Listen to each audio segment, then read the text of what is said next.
오늘 우리 함께 살피실 말씀은 시편 25편 우리 말씀을 보시도록 하겠습니다. 오늘 그 교독자가 지정이 안 돼 갖고 제가 교독을 누가 할까요? 장기영재님, 예, 교독할 때 같이 장기영재님, 간지난다. 예, 같이 교독하기로 하겠습니다. 여호와여, 나의 영혼이 주를 우러러 보나이다.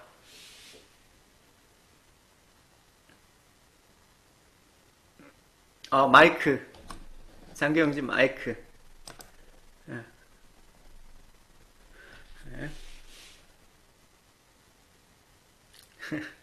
예, 2절 읽어주세요. 나의 하나님이여, 내가 주께 의지하여 싸우니 나를 부끄럽지 않게 하시고 나의 원수들이 나를 이겨 개가를 부르지 못하게 하소서. 주를 바라는 자들은 수치를 당하지 아니하려니와 까닭없이 속이는 자들은 수치를 당하리이다. 여호와여, 주의 도를 내게 보이시고 주의 길을 내게 가르치소서. 주의 진리로 나를 지도하시고 교훈하소서. 주는 내 구원의 하나님이시니 내가 종일 주를 기다리나이다. 여호와여, 주의 긍휼하심과 인자하심이 영원부터 있사오니 주여 이것들을 기억하옵소서. 여호와여, 내 젊은 시절의 죄와 허물을 기억하지 마시고 주의 인자하심을 따라 주께서 나를 기억하시되 주의 선하심으로 하옵소서. 잠시만요. 예. 예. 8절입니다. 여호와는 선하시고 정직하시니 그러므로 그의 도로 죄인들을 교훈하시리로다. 온유한 자를 정의로 지도하시며 온유한 자에게는 그의 도를 가르치시리로다. 여호와의 모든 길은 그의 언약과 증거를 지키는 자에게 인자와 진리로다. 여호와여, 나의 죄악이 크오니 주의 이름으로 말미암아 사하소서. 여호와를 경외하는 자 누구냐? 그가 택할 길을 그에게 가르치시리로다. 그의 영혼은 평안히 살고 그의 자손은 땅을 상속하리로다. 여호와의 친밀하심이 그를 경외하는 자들에게 있으며 그의 언약을 그들에게 보이시리로다. 내 눈이 항상 여호와를 바라보면 내 발을 그물에서 벗어나게 하실 것이미로다.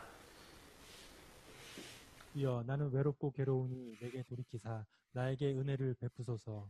내 마음에 근심이 많사오니 나를 고난에서 끌어내소서. 나의 공고와 환난을 보시고 내 모든 죄를 사하소서. 내 원수를 보소서. 그들의 수가 많고 나를 심히 미워하나이다. 내 영혼을 지켜 나를 구원하소서. 내가 주께 피하오니 수치를 당하지 않게 하소서. 내가 주를 바라오니 성실과 정직으로 나를 보호하소서. 하나님이여, 이스라엘을 그 모든 환난에서 속량하소서. 예. 우리가 시편 25편입니다. 여러분 읽으신 바와 같이 지금 다윗의 시인데 원수의 핍박 가운데 있습니다. 고난 중에 있습니다. 근데 이 고난과 원수의 핍박 중에서 다윗은 무엇을 바라보느냐가 오늘 시편의 관점, 중심입니다. 밖을 바라본 게 아니라 자기 내면을 바라봤다라는 데 특징이 있습니다.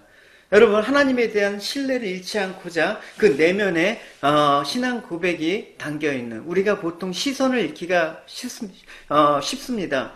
어려움 당하면 주변의 그 상황에 우리가 마음을 빼앗기가 쉬운데 다윗은 환난 가운데 극심한 고독감도 느낄 수가 있고요. 이 시편에 보면 고통도 느낄 수가 있고요. 그렇지만 다윗은 자기 내면 속에 하나님의 선하신 은혜를 확신하면서 자신의 간구가 자신의 구원뿐만 아니라 더 나아가서 이스라엘 전체 구원까지 확대시키면서 하나님의 그 일하심을 바라보았다라는데 이 시편의 그 내용을 우리가 살펴볼 필요가 있습니다. 그래서 다윗은 고난 중에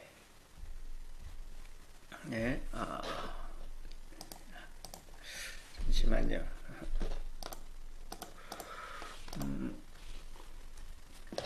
죄송합니다. 이게 지금 페어링이 잠깐 풀려갔고요. 다시 할게요.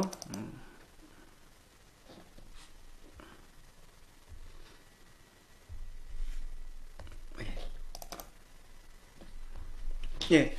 다윗은 지금 항상 뭘 지금 보라면 25절에 1절에 이렇게 시작하고 있습니다. 여호와여 내 영혼이 주를 우러러보나이다. 이 우러러본다라는 말을 하고 있습니다. 이 우러러본다. 그냥 잠깐 주변에다가 곁눈질을 보는 게 아니라 우러러본다라는 것은 뭡니까? 나의 소망이 오직 주님께만 있음을 고백하고 있습니다. 그러니까 이거는 자기 소망이 지금 주님께 집중하고 있다라는 말입니다. 오직 주님께만. 그래서 이 같은 간절함은 그의 소망에 대한 그 응답의 주권은 하나님께 있다라는 그의 태도에서 나오는 것이죠.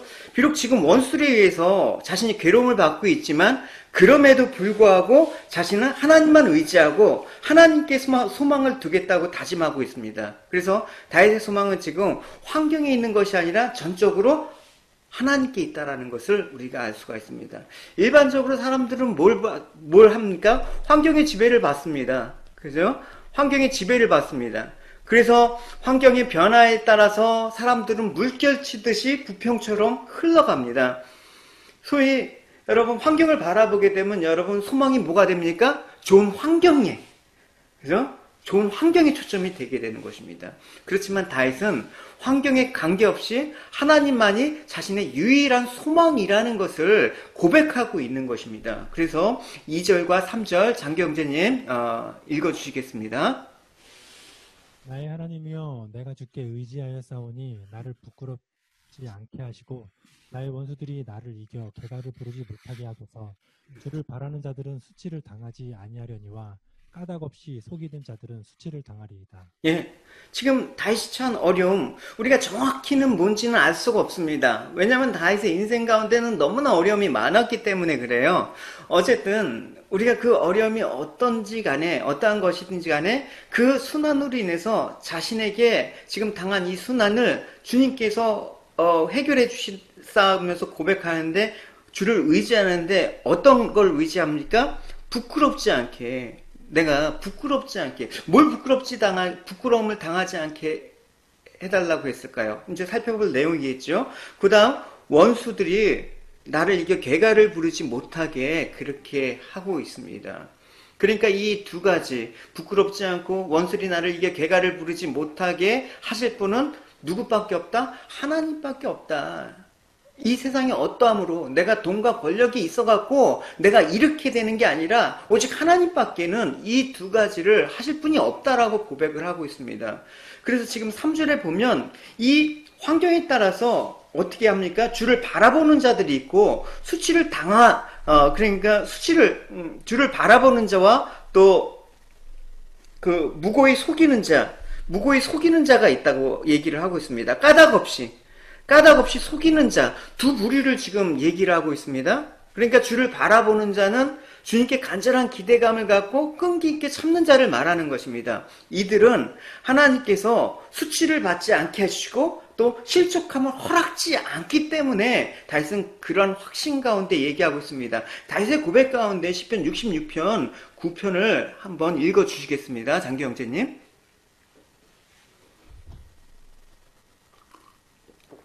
그는 우리 영혼을 살려두시고 우리의 실족함을 허락하지 아니하시는 주시로다. 예, 하나님께서 우리 영혼을 살려주시고 실족함을 허락지 아니하시기 때문에 주님께 소망을 두고 있다라는 것입니다. 그러니까 어떤 환경에서든지 건지시고 하나님이 떠난 자들은 부끄럽게 되고 또 그 조롱을 받게 되지만 하나님을 의지하는 자는 하나님의 역사하심, 하나님의 어떠하심을 아는 자들에게 하나님께서 친히 실족함을 허락지 아니하시는 주시다라고 고백을 하고 있습니다. 그렇기 때문에 우리 역시도 환난 날에 하나님의 뜻, 그 뜻을 찾기에 힘써야 되는 것입니다. 그래서 4절과 5절을 함께 장기영재님 읽어주시겠습니다. 여호와여 주의 도를 내게 보이시고 주의 길을 내게 가르치소서. 주의 진리로 나를 지도하시고 교훈하소서. 주는 내 구원의 하나님이시니 내가 종일 주를 기다리나이다. 네, 다윗은 지금 어떤 알 수 없는 이유로 원수들의 핍박을 받아서 환난을 받고 있죠. 근데 되게 이런 상황에 처하게 되면 뭐가 나오냐면 불평하고 원망이 나오기 마련입니다.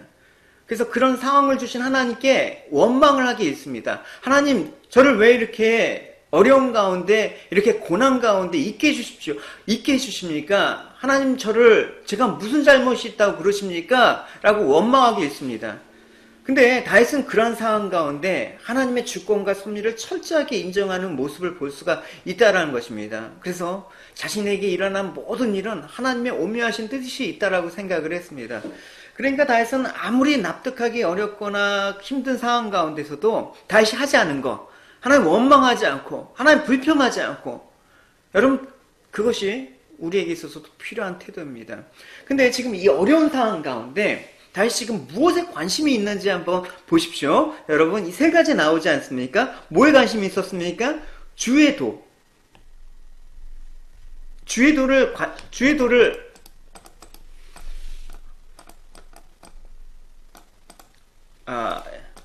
내게 보이시라고 얘기를 했습니다. 주의 도를 보이시기로 하고, 오늘 이게 페어링을 하는데 좀 불안정하다. 네, 다시 페어링을 또 할게요. 네. 예, 뭐에 관심이 있냐면 주의 도를 관심 있게 바라봤다는 것입니다. 또 한 가지 뭡니까? 주의 길이 관심이 있었어요. 그 다음 주의 진리, 이 세 가지, 주의 도와 주의 길과 주의 진리가 자기가 지금 바라봐야 돼. 지금 자기가 관심이 있어야 될 일이라는 것입니다.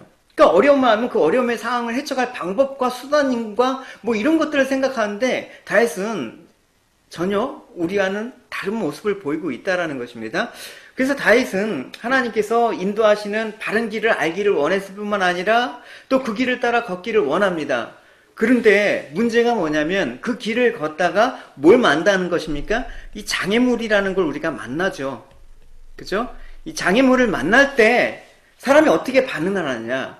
우리가 이런 어려운 시기를 만날 때, 여러분 개인적으로 이런 인생에 있어서 커다란 장애물을 만날 때 어떻게 하는가? 그 속에서 무엇을 바라봐야 되는가? 있는 것입니다. 다윗은 원수가 자신을 죽이려고 하는 어떤 문제입니까? 상황의 문제를 지금 바라봤습니까? 상황의 문제를 바라보지 않았지요. 그것보다 더 중요한 건 무엇을 바라봤다고 합니까? 다윗은 영혼의 문제를 바라봤습니다. 그죠? 영혼의 문제가 더 중요한 것입니다. 이게 시편 25편의 초점이에요. 대개의 경우 우리는 영혼의 문제에 대해서는 그렇게 특별한 관심을 갖지 않습니다. 뭐냐? 상황의 문제, 육신의 문제, 당면한 그런 어떤 그 위기.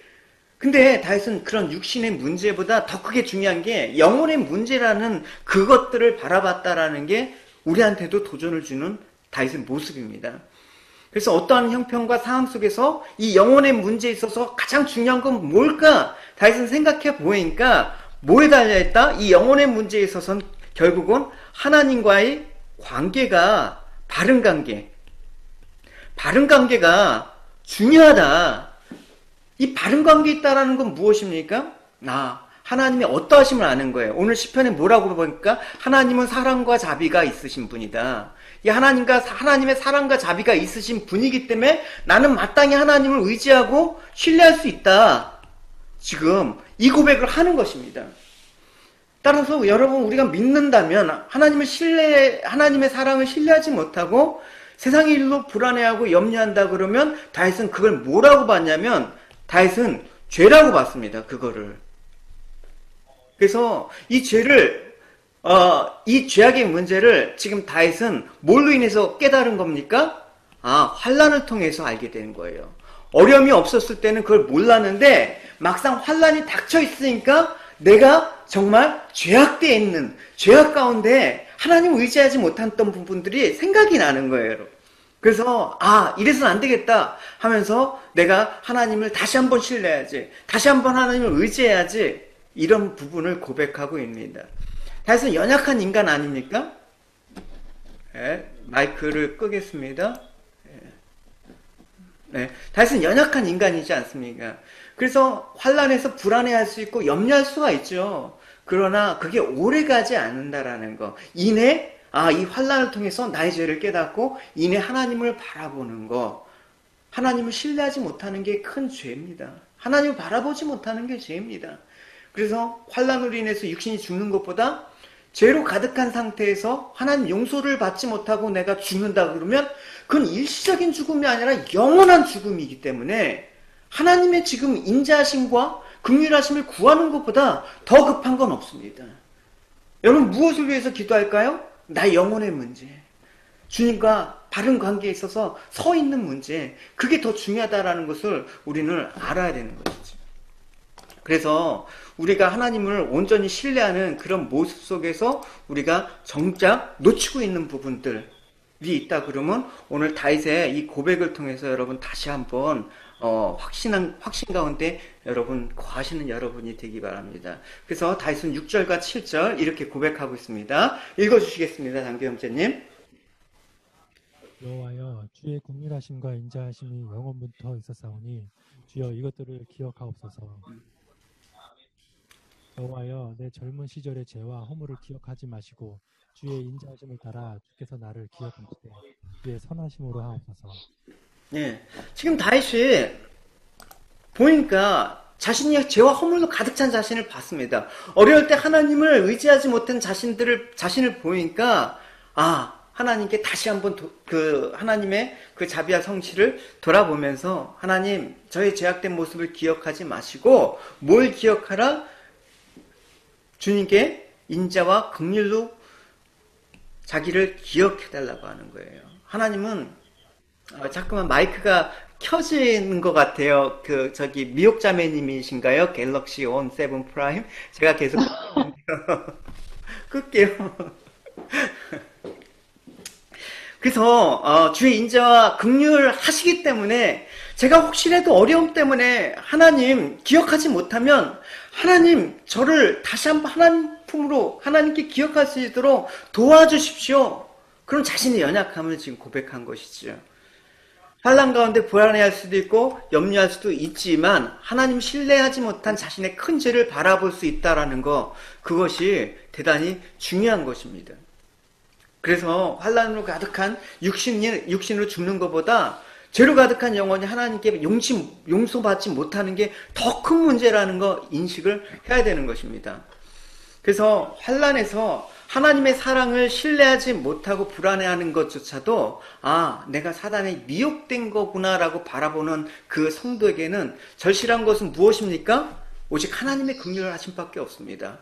하나님의 긍휼하심만이 나를 살리실 수 있다라고 생각을 하는 것입니다. 이것이 바로 하나님과 바른 관계에 있는 거라고 다윗은 얘기를 하고 있습니다. 여러분, 항상 사단은 있지 않습니까? 우리의 마음을 하나님께서 멀어지게 합니다. 그럼 미역자매님 잠깐 그 마이크가 계속 켜지는데 한번 잘 살펴주시겠습니까? 예. 그래서 하나님의 은혜와 긍휼과 자비에서 멀어지게 하고 사단은 뭘 바라보게 합니까? 하나님의 자비만, 하나님의 자비에서 멀어지게 만드는 것입니다. 항상 자기에만 집중하게 되는 것입니다. 내 문제에 집착하고 매달리게 하는 게 여러분 신앙적인 모습은 아니죠. 그래서 환난과 어려움이 있을 때 육신의 괴로움과 고통만을 생각하면서 속히 고통으로부터 벗어나기를 바라보기보다는 환난과 어려움으로 인해서 뭘 바라봐야 된다? 하나님과의 관계에 내가 문제가 있는 게 아닌가, 지금 그걸 바라봐야 되는 것입니다.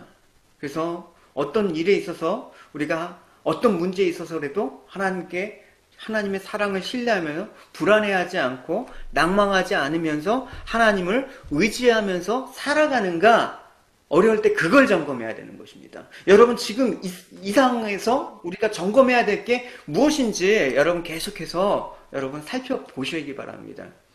그래서 다윗은 자신을 용서로 필요로 하는 죄인으로서의 모습으로 하나님께 자각을 했습니다. 그래서 더 나아가 용서하시는 하나님은 어떤 분이시라고 고백을 하고 있냐면 8절에서 10절까지 읽어주시겠습니다. 여호와는 선하시고 정직하시니 그러므로 그의 도로 죄인들을 교훈하시리로다. 온유한 자를 정의로 지도하시며 온유한 자에게 그의 도를 가르치시로다. 여호와의 모든 길은 그의 언약과 증거를 지키는 자에게 인자와 진리로다. 다윗은 지금 어떤 사람에게 하나님의 인자와 진리가 임한다라고 얘기하고 있습니까? 어떤 자에게 인자와 진리가 임한다고 했습니까? 그의 언약과 증거를 지키는 자에게 하나님의 인자심과 진리가 임한다라고 얘기하고 있습니다. 그러니까 여호와께서 보여주시는 인도하시는 길은 사람의 생각처럼 언제나 평탄한 길이 아닙니다. 때로는 평탄한 길도 있겠죠, 우리가 살다 보면. 그러나 때로는 피를 흘려야만 하는, 또 때로는 아픔 가운데 있는 고난의 길이 있을 때가 있습니다. 이런 고난의 길을 누가 같이 갈 수가 있겠습니까? 아무나 갈 수가 없는 것입니다. 오직 누구한테만? 하나님의 언약과 증거를 지키는 자에게만 그 길을 갈 수 있도록 하나님의 인자하심과 진리 가운데로 인도하신다. 그걸 잊지 않으셔야 되는 것입니다. 그래서 다윗은 지금 가는 길이 고난의 길이지만 하나님께서 인자를 베푸시고 하나님 진리 가운데 이끄신다는 걸 믿기 때문에 갈 수 있는 거, 이걸 뭐라고 합니까? 이걸 믿음의 길이라고 얘기를 하죠. 여러분 주지하다시피 다윗은 고난의 길을 걸어간 그 믿음의 사람이 아닙니까? 그래서 왕이 될 것이라는 약속과 기름 부으심을 받았지만 그를 기다리고 있는 것은 탄탄한 대로가 아니라 생명을 위협하는 그런 어려움이었습니다. 그렇지만 다윗은 하나님의 인자와 진리를 기억하면서 더욱더 하나님을 의지했다라는 것입니다. 그래서 다윗은 고백하고 있습니다. 왕이 여호와를 의지하오니, 여기서 왕은 다윗 자신을 말하는 거겠죠. 지존하신 이의 인자함으로, 하나님의 인자하심이 있기 때문에 나는 흔들리지 않다. 우리가 그 사람 성격을 알면 그 사람이 무슨 말을 해도 오해하지 않잖아요. 나를 사랑하시기 때문에, 나를 사랑하시기 때문에 이렇구나 아는데 그 사람을 잘 몰라. 그 사람의 성품을 몰라. 그럼 뭘 한마디만 해도 오해가 되고 상처를 입는단 말입니다. 근데 다윗은 하나님과 그 친밀함을 알았기 때문에, 그 인자하심과 자비하심을 알았기 때문에 하나님께서 자신을 징계한다고 해도 이것은 나를 위함이다. 그걸 아는 거예요. 그래서 하나님과 교제하는 그런 관계 속에서 하나님을 깊게 알아가는 거 대단히 중요한 것입니다. 그래서 다윗은 자신의 삶에서 항상 이런 고백을 했죠. 내 평생의 선하심과 인자하심이 반드시 나를 따른다. 그 얘기를 시편에서 고백을 했지요. 그래서 다윗은 철저하게 하나님의 주권을 고백하면서 하나님의 인도하심을 따라간 사람이었습니다. 그래서 하나님의 언약에 대한 순종과 관련해서 그가 고백하는 게 있습니다. 나는 하나님의 언약을 지킬 수 없었던, 하나님의 언약이 아니면, 은혜가 없으면 살 수 없는 죄인입니다. 내 죄악이 큽니다. 11절의 고백입니다. 읽어주시겠습니다. 여호와여, 나의 죄악이 크오니 주의 이름으로 말미암아 사하소서. 네, 다윗은 자신의 죄악이 큽니다 라고 고백을 하고 있습니다. 율법에서는 극경에 처한, 그러니까 사형에 처하는 몇 가지가 있는데 그 중에 하나가 간음이고 또 한 가지는 살인이에요. 다윗은 이 두 가지 죄를 다 범했단 말입니다. 그러니까 도저히 율법으로는 살 수가 없는 사람이라는 것을 알 수가 있는 것이죠. 도저히 살래야 살 수가 없습니다. 그러나 다윗은 지금 살아서 이 고백을 하고 있단 말입니다. 왜 살아있습니까? 하나님 은혜 때문에 생명을 보존했습니다. 그러나 다윗은 물론 징계를 받았지요. 엄청난 고통을 받았죠. 그렇지만 하나님은 다윗에게 은혜를 베푼 거를 다윗은 하나님의 인자와 자비하심으로 인해서, 긍휼이 많으심으로 인해서 내가 살아남을 고백한 것입니다. 그러니까 다윗은 징계 가운데서도 다윗은 기뻐할 수 있는 거예요. 왜? 하나님 나를 사랑하셔서 그렇게 하셨으니까. 하나님 나를 영원한 멸망에서 내 영혼을 구원하시기 위해서 나를 그렇게 하셨으니까 그 징계의 매가 다윗에게는 아프지만 감사할 수 있는 거죠. 그래서 우리 인생들의 고백도 당연히 이와 같은 고백이 돼야 되는 것이죠. 인간적으로 크든 작든 하나님 보시기에는 다 죄입니다. 작은 죄, 큰 죄가 어디 있습니까? 하나님 앞에. 죄는 무조건 죽어야 되는 것입니다. 다 사형에 처해질 마땅한 성질의 것인데 우리는 죄인인데 우리가 다윗과 뭐가 다르냐? 다윗은 그 자신이 죄인됨을 알고 하나님의 긍휼과 자비를 구했다. 우리도 무엇을 구해야 되는가? 하나님의 긍휼과 자비. 긍휼과 자비를 구해야 되는 것입니다. 그래서 하나님의 무한하신 은혜가 아니면 도저히 살 수 없는 자라는 걸 알아야 되고 항상 하나님의 은혜를 구하는 그런 자의 모습이 돼야 된다라는 것이죠. 동시에 하나님을 다윗은 두려움으로 인해서 죄를 떠나려고 하는 간절함이 있는 거예요. 이런 사람 있죠. 어차피 용서해 줄 텐데 회개하고 뭐 용서받지? 이런 담대함이 있는데 그건 담대함이 아니라 뻔뻔함이에요. 뻔뻔함이에요. 이런 뻔뻔한 사람은 돼서는 안 되는 것입니다. 내가 하나님 죄를 지을 수밖에 없는 죄인임에도 불구하고 그 죄를 이기려고 하고 벗어나려고 하는 그 간절함이 우리에게 필요한 것이죠. 그래서 그 간절한 그 마음으로 하나님을 바라보는 자, 그런 사람을 뭐라고 얘기하고 있냐면 하나님을 경외하는 자라고 일컬고 있습니다. 12절에서 14절까지 읽어주실게요. 여호와를 경외하는 자 누구냐? 그가 택할 길을 그에게 가르치시리로다. 그의 영혼은 평안히 살고 그의 자손은 땅을 상속하리로다. 여호와의 친밀하심이 그를 경외하는 자들에게 있으며 그의 언약을 그들에게 보이시리로다. 예, 하나님께서 경외하는 자, 그죠? 이 경외하는 자에게 누리게 되는 특권, 복을 네 가지로 얘기하셨습니다. 여러분 문맥을 한번 잘 보십시오. 제가 오늘부터 패널 쓰니까 조금 더 디테일하게 판서를 할 수가 있어요. 근데 조금 불안정해갖고 지금 접속이 끊어지는데 이해해 주십시오. 또 손을 봐야겠어요. 경외하는 자가 누구냐? 첫 번째 뭐라고 얘기했습니까? 하나님을 경외하는 자의 축복은 그가 택하는 길을 그에게 가르치신다라고 얘기하고 있습니다. 그의 택한 길을 그에게 가르치신다라는 걸 무엇입니까? 여러분, 혼돈으로 가득 찬 세상에서 어떤 길로 인도하신다? 실족하지 않는 길로 인도하신다라는 것입니다. 한 치 앞도 내다보지 못하는, 나의 결정이 옳으면 좋은데 가니까 아니잖아요, 여러분. 살다 보니까 이게 아닌가 봐 하면서 여러분 우리 시행착오를 많이 하잖아요. 그러나 하나님을 경외하는 자는 실족하지 않게 하나님께서 인도하신다. 그가 택할 길을 그에게 가르치신다라는 것입니다. 그래서 우리가 무엇을 선택할 순간이 오면 우리는 미래를 알지 못하게 참 불안합니다. 여러분 내일 무슨 일이 있을지 우리가 안다 그러면 여러분 오늘 좀 편히 살 수 있겠죠. 그러나 아무도 모르기 때문에 인간은 다 실전적으로 불안에 휩싸이게 돼 있어요. 그래서 하나님은 당신의 경외하는 자에게 실족치 않는 길, 이걸 뭐라고 얘기하냐? 하나님께서 선한 길로 인도하신다. 왜 선한 길이 됩니까? 하나님 선하신 분이니까. 선하신 분이 길을 인도하면 선한 길이 되는 거예요. 의로우신 분이 길을 인도하시면 그 길이 무슨 길이에요? 의로운 길이 되는 거예요. 영원한 생명을 갖고 계신 분이 인도하시면 그 길은 생명의 길이 되는 거예요, 여러분. 누굴 따라가느냐가 중요한 것입니다. 여러분, 호주 왔을 때 그런 말 하지 않습니까? 공항에서 누굴 따라가느냐에 따라서 그 사람의 이민의 삶들이 결정된다. 그 말 하지 않습니까? 하물며, 영원히 우리 생명을 담보로 해서 여러분 누구에게 맡기겠습니까? 믿지 않는 자들한테 여러분 맡기겠습니까? 세상 가운데 세상이 알려주는 방법과 그런 수단에 따라서 여러분 인생을 맡기겠습니까? 늘 불안해서 평안할 수가 없는 것입니다. 그래서 하나님은 당신을 경외하는 자에게 선한 길로 인도하시기 때문에 내 영혼 평안해. 둘째는 하나님을 경외하는 자에게는 뭐라고 얘기하고 있습니까? 영혼이 평안하게 산다라는 거예요.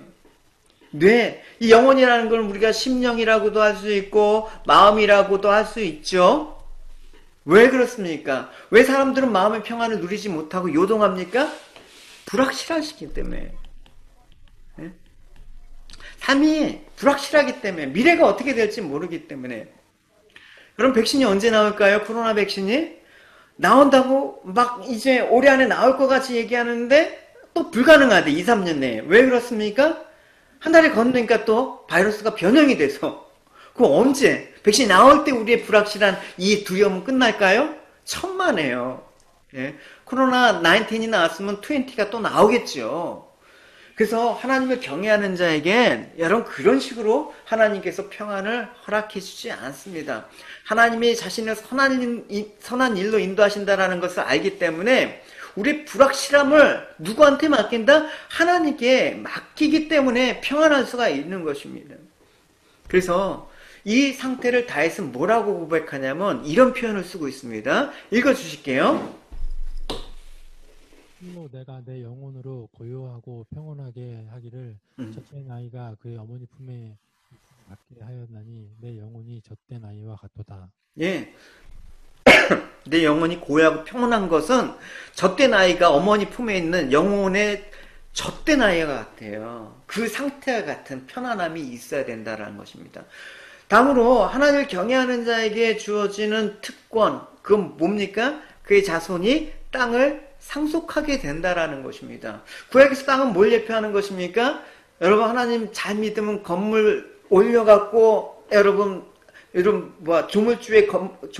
조물주의 그 건물주가 있기 때문에 요즘은 그게 아니라 땅은 구약에서 땅은 천국을 예표하는 것입니다. 그래서 가나안이라는 천국의 모형을 보여주는 것이죠. 그래서 자손이 땅을 상속하게 되는 것은 이제 우리가 믿음의 자손으로서 궁극적으로 무엇입니까? 이거는 천국을 기업으로 주신다라는 것입니다. 천국에 대한 약속을 주신다라는 것입니다. 그러니까 하나님의 경외함에 그 자는 장차 이 땅에 땅 한 평이 없어도 아브라함이 여러분 뭐 조그만 막벨라 그래 그 조그만 그거 굴 사갖고 겨우 묻혔는데 아브라함이 여러분 이 땅을 상속했으면 여러분 뭐 큰 빌딩을 짓고 있었겠죠. 그래서 하나님은 당신을 경외하는 자에게 천국을 기업으로 주신다. 그 다음 네 번째는 무엇입니까? 하나님은 자신을 경외하는 자에게 친밀하심을 나타낸다라고 얘기를 하고 있습니다.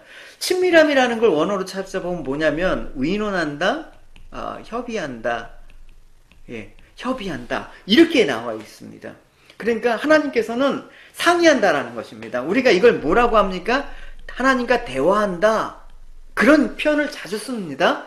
하나님과 대화한다라는 건 친밀함을 나타낸다라는 것입니다. 그러니까 하나님의 여러분 뜻을 알길 원한다면 첫째 뭡니까?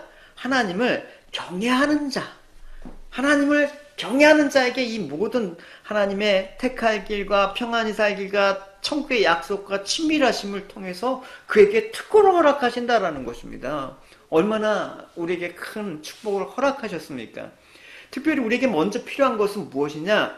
하나님의 뜻을 알기 원하는 그런 마음이 있지만 중요한 건 무엇입니까? 하나님을 경외하는 마음이 먼저예요. 순서가 바뀌면 안 돼요. 대부분 순서를 바꿔서 우리는 하나님의 뜻만 알길 원합니다.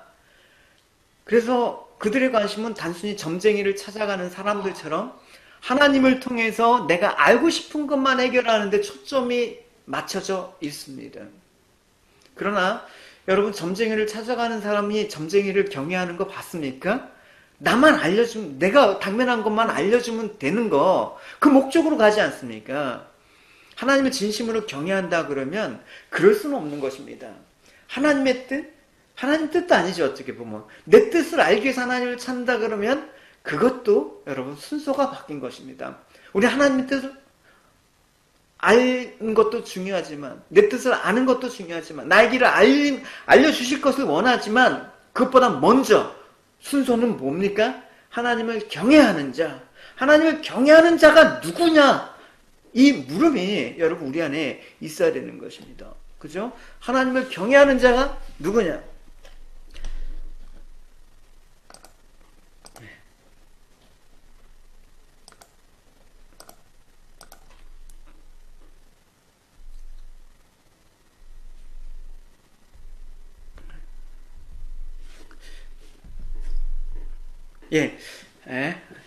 지금 표현이 끊겨갖고 죄송합니다. 그래서 다윗은 하나님을 경외하는 자가 복을 알기 때문에 절망의 자리에서 나는 하나님을 바라봅니다. 앙망합니다. 그 고백을 하고 있는 것입니다. 우리 15절 말씀 읽어주실게요. 내 눈이 항상 여호와를 바라보면 내 발을 그물에서 벗어나게 하실 것이미로다. 이 발이 그물에 있다라는 것은 사냥꾼이 이렇게 그물을 쳐놨는데 거기에 걸렸다라는 것입니다. 죽을 수밖에 없는 것입니다. 이런 절박한 상황 가운데 뭘 바라봅니까? 내가 여호와를 바라봅니다. 희망이라고 가질 수 없는 상황 가운데 누가 구해준다라는 것은 생각할 수도 없는 상황 가운데 자기의 눈은 여호와를 바라보나이다 이렇게 고백을 합니다. 절망의 순간에서 하나님을 자신의 유일한 구원의 희망으로 바라보는 것이죠. 그리고 다윗은 단지 구원의 희망으로 여기는 것에 그치지 않고 하나님의 구원하실 거를 조금도 의심하지 않습니다. 여러분, 하나님이 하실 것을 선포하는 것입니다. 하나님이 그냥 하나님이 해주시겠지가 아니라 하나님께서 해주십니다. 왜 그렇습니까? 다윗은 하나님께서 자신에게 한 언약이라는 것을 믿었습니다. 하나님 말씀을 믿었기 때문에 그런 것입니다. 그러니까 다윗은 공경에 처한 자신의 심정을 하나님께 토로하면서 하나님께 구원을 호소할 수 있었던 것입니다. 16절에서 19절 말씀 읽어주실게요. 주여, 나는 외롭고 괴로우니 내게 돌이키사 나에게 은혜를 베푸소서. 내 마음에 근심이 맞사오니 나를 고난에서 끌어내소서. 나의 공고와 환난을 보시고 내 모든 죄를 사하소서. 내 원수를 보소서. 그들의 수가 많고 나를 심히 미워하나이다. 예. 여러분, 다윗의 모습 보십시오, 여러분. 대단히 다윗이 좀 감정이 풍부한 사람 같지 않습니까? 외롭습니다. 하나님. 괴롭습니다. 하나님, 나 근심 많습니다. 이런 거 있지 않습니까? 그러니까 어려움에 처한 상황에서도 자신의 감정을 솔직하게 하나님께 토로하는 모습을 볼 수가 있는 것입니다. 여러분, 하나님 어떤 분이십니까? 저는 이런 다윗의 모습을 보면서 하나님 참 좋은 상담자이심을 고백할 수가 있습니다. 좋은 상담가는 있지 않습니까? 상담하러 온 사람의 감정을 배제하지 않습니다. 여러분, 어느 때 위를 받습니까? 공감해 줄 때, 같이 막 아파하는데 같이 아프면서 슬퍼해 줄 때. 근데 아파하는 사람한테 기껏 한다는 소리가 뭐예요? 나도 다 겪어봤어. 아무것도 아니야. 울지 마! 이러면 진짜 재수없죠. 그죠? 상담 안 받고 싶죠? 하나님 안 그렇지 않습니까? 너 슬픈 거 알아. 너 아픈 거 알아. 그래서 자신에게 온 사람들의 감정을 하나님께서는 다 받아주시는 것입니다. 우리의 감정을 배제하지 않습니다. 간혹 믿음이 좋다고 하는 분들 중에 감당하기 어려운 슬픔이 있는데 막 전혀 슬프지 않는 것처럼 근데 내적으로는 다 골마있어. 그것이 믿음이 있는 것처럼 행동하는 것처럼 생각하는 거는 별로 안 좋은 거예요. 슬프면서 괴로우면서 물론 사람한테는 믿음에 의연한 담대한 태도를 갖고 우리가 나가야 되는데 하나님 앞에서는 그러는 거 아니에요, 여러분. 하나님 앞에서조차 슬퍼하지 않는 거, 괴로워하지 않는 척하는 게 믿음 있는 것으로 여겨지는 거, 그거 여러분 다윗의 모습을 통해서 그냥 벗어버려야 되는 것입니다. 그러니까 하나님 앞에서 우리는 항상 우리의 감정과 우리의 모든 내면에 있는 것들을 어떻게 한다? 다윗은 그런 표현들을 참 잘 쓰죠. 그죠? 쏟아 부으는 거. 쏟아 부는 것입니다. 주님, 내가 내 심정이 이렇습니다. 주님, 아시죠? 하나님, 그런 거를 지금 고백하고 있습니다. 이게 페어링이 끊겨갖고 또 그랬습니다. 아마 주일까지는 제가 개선해갖고 안정적으로 할 수 있도록 그렇게 하겠습니다. 됐다. 그래서 하나님 앞에 문제 해결을 얻기 위해서는 여러분 어떻게 해야 된다? 솔직해야 되는 거예요. 그래야지 하나님께서 위로가 되고 하나님께서 답을 주시는 것입니다. 하나님 우리의 사정을 몰라서 솔직하라고 얘기하는 게 아니라 하나님을 의뢰한다는 믿음의 다른 표현이기 때문에 그래요. 예레미야 선지자 예를 들어보겠습니다. 사역을 하다가 엄청난 고난을 받았습니다. 그러면서 예레미야가 담대하게 주님, 제가 이 고난 아직도 이겨낼 수 있습니다. 내 사명? 주님, 제가 감당할 수 있습니다. 그러지 않았습니다. 하나님께 자신의 심정을 토로하는 거예요. 예레미야 말씀 읽어주실게요. 내 생일이 저주를 받았다면 나의 어머니가 나를 낳던 날이 복이 없었다면 나의 아버지에게 소식을 전하여 이르기를 당신이 등남하였다 하여 아버지를 즐겁게 하던 자가 저주를 받았다면 그 사람은 여호와께서 무너뜨리고 후회하지 아니하신 성읍같이 되었다면 그가 아침에는 부르짖는 소리 낮에는 떠드는 소리를 듣게 하였다면 좋을 뻔하였나니 이는 그가 나를 태에서 죽이지 아니하셨으며 나의 어머니를 내 무덤이 되지 않게 하셨으며 그의 배가 부른 채로 항상 잊지 않게 하신 까닭이로다. 어찌하여 내가 태에서 나와서 고생과 슬픔을 보며 나의 날을 부끄러움으로 보내는고 하니라. 여러분 이게 선지자의 믿음의 고백이라고 여러분 들리십니까? 여러분 이 배경이 없다 그러면 여러분 이것만 보고 무슨 이런 사람이 있어 믿음도 없는 사람이네 불신앙의 사람이네 이렇게 여길 수 있는 상황이지만 하나님께 솔직하게 자기 중심을 고백한 예레미야 모습은 결코 믿음이 없는 모습이라고 할 수가 없는 것입니다. 그렇죠?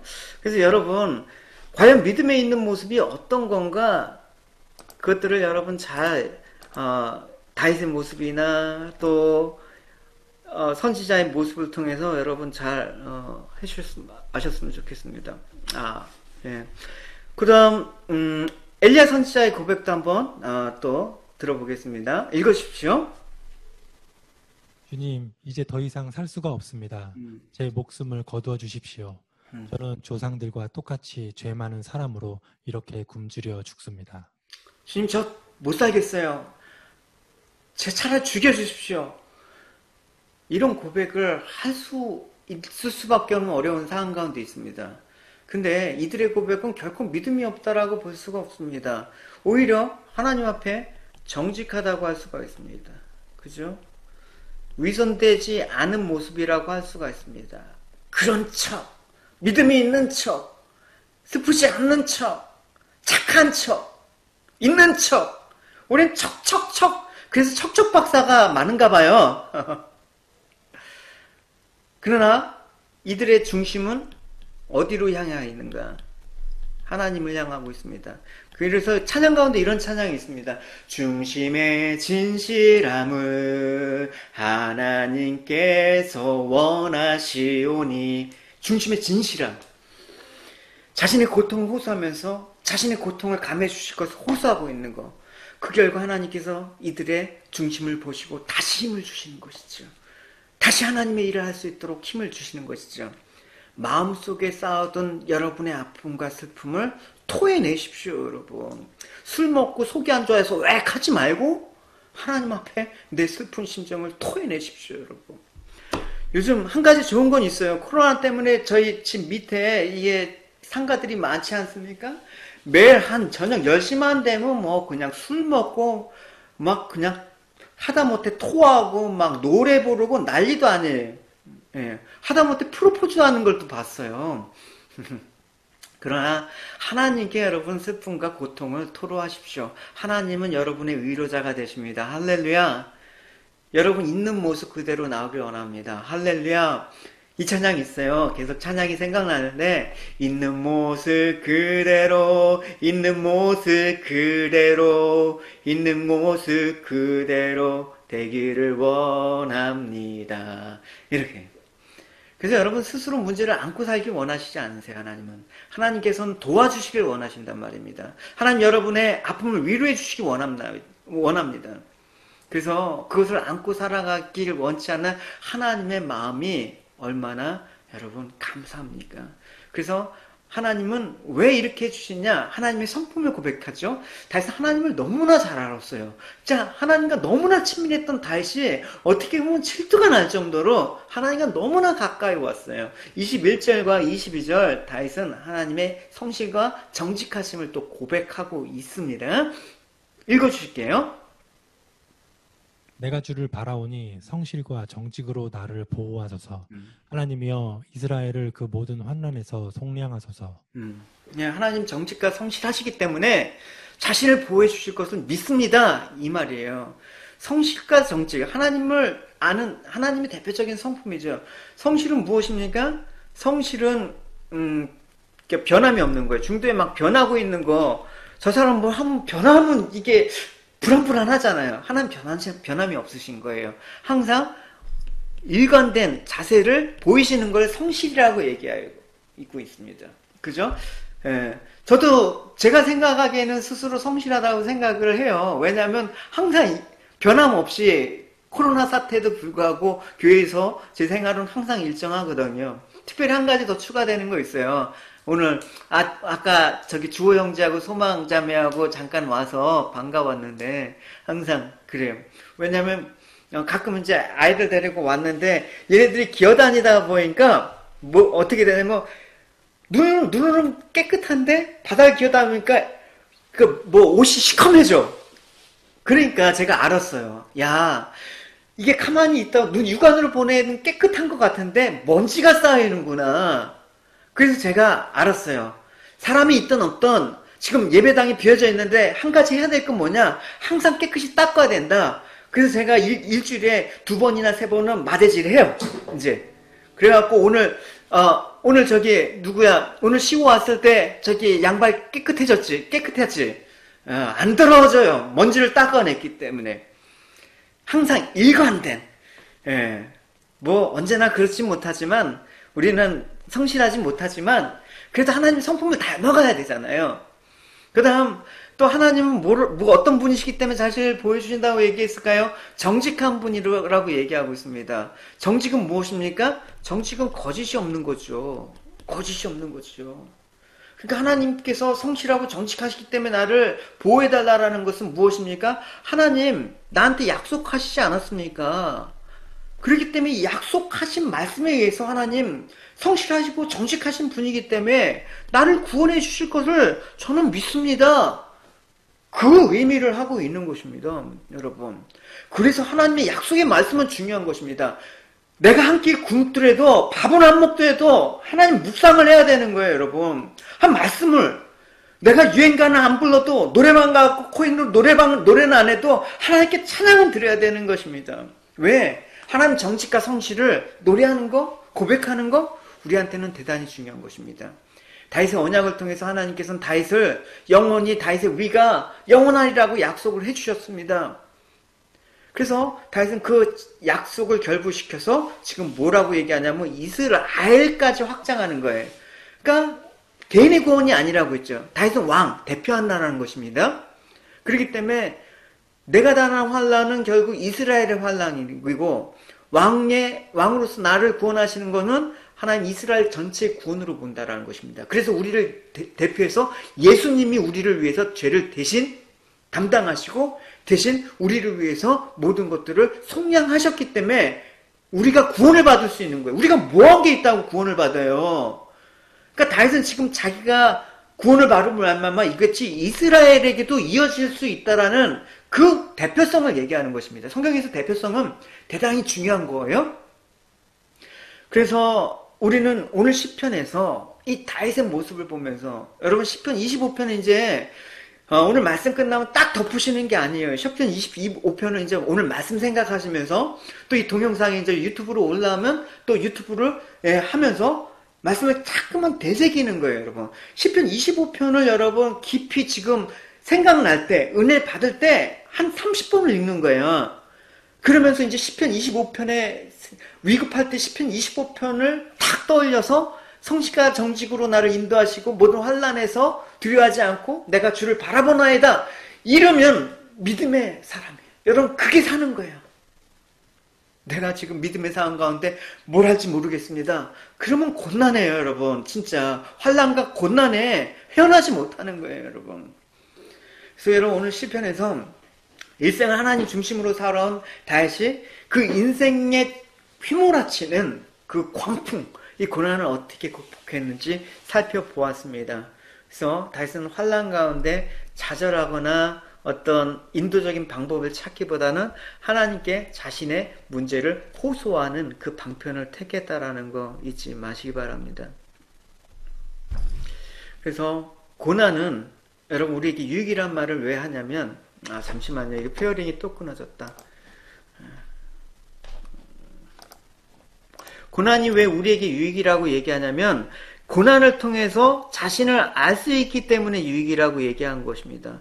고난을 통해서 기껏해서 내 아무것도 모르고 고생 칙살나다가 영문도 모르게 여러분 그런다고 한다 그러면 고난이 무슨 우리에게 유익이 되겠습니까? 그죠? 그래서 다윗은 고난을 통해서 이거는 나를 미워하는 원수들의 그런 원인으로 기인되지 않냐고 자신의 그 죄의 많음, 불의함을 참여하는 계기가 되었습니다. 또 이걸 통해서 하나님을 더 아는 거예요.